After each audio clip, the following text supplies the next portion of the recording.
வணக்கம். நம்ம மதுரை மீனாட்சி அம்மன் மாவட்ட மக்களே, நான் சத்யவர்ஷா. இந்திய அரசியலமைப்பு ஆலோசகராக பணியாற்றி வருகின்றேன். அனைத்து இந்திய அண்ணா திராவிட முன்னேற்ற கழகம் தான் ஆட்சி அமைக்கப் போகிறது என்பதை மக்கள் தீர்மானமாக ஒவ்வொரு மாவட்ட ரீதியாக, தொகுதி ரீதியாக எழுச்சியாக கொண்டாடி கொண்டிருக்கின்றார்கள்.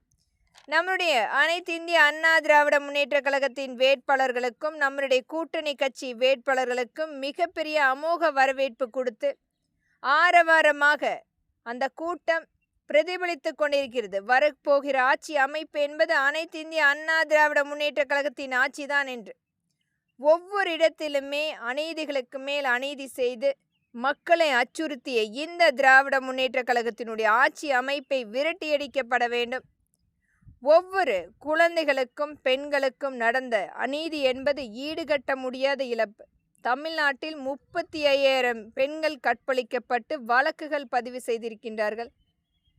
18,000 குழந்தைகள் கற்பழிக்கப்பட்டு வழக்குகள் பதிவு செய்திருக்கின்றார்கள். அந்த வழக்கு கூட சரிவர பதிவு செய்யாமல் அந்த முதல் தகவல் அறிக்கை என்பது குற்றவாளிகளுக்கு சாதகமாக பாதிக்கப்பட்ட மக்களுக்கு எதிராக பதிவு செய்யப்பட்ட அனைத்துமே முழுமையாக நம்முடைய அனைத்து இந்திய அண்ணா திராவிட முன்னேற்ற கழகத்தின் ஆட்சியில் முழுமைப்படுத்திய மக்களுக்குரிய முழுமையான ஒரு தீர்வு எட்டப்படும். இன்னும் எத்தனை வழக்குகள் நிராகரிக்கப்பட்டு விரட்டியடிக்கப்பட்டது இந்த காவல் அதிகாரிகளால். அனைத்து மக்களுமே இன்றைக்கு எதிர்பார்க்கின்ற ஆட்சி அமைப்பு அனைத்து இந்திய அண்ணா திராவிட முன்னேற்ற கழகம் ஆட்சி வந்தால் மட்டுமே இதற்குரிய தீர்வு எட்டப்படும் என்று மக்கள் வெகு நாட்களாக காத்து கொண்டிருக்கின்றார்கள்.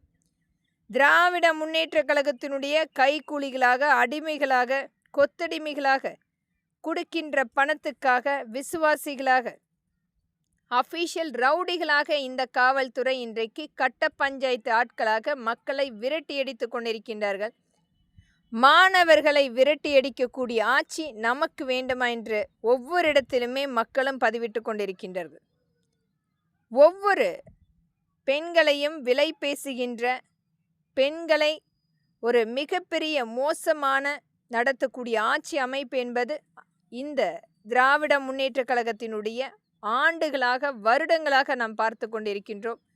ஒரு மசோதா பெண்களுக்குரிய உரிமைகளை கொண்டு வர வேண்டும் என்று மத்திய அரசால் எடுக்கின்ற முயற்சியை கூட முழுமையாக தகர்த்து நம்முடைய பெண்களுக்குரிய உரிமைகள் எந்த விதத்திலுமே வந்துடக்கூடாது என்பதற்காக இந்த திராவிட முன்னேற்ற கழகத்தினுடைய 2.0 விளம்பர மாடல் பெண்களுக்குரிய உரிமைகளை நிராகரித்து கொண்டிருக்கிறது. பெண்களை வெறும் போதைப் பொருளாக மட்டுமே எண்ணிக்கொண்டு இன்றைக்கு நடக்கின்ற அநீதி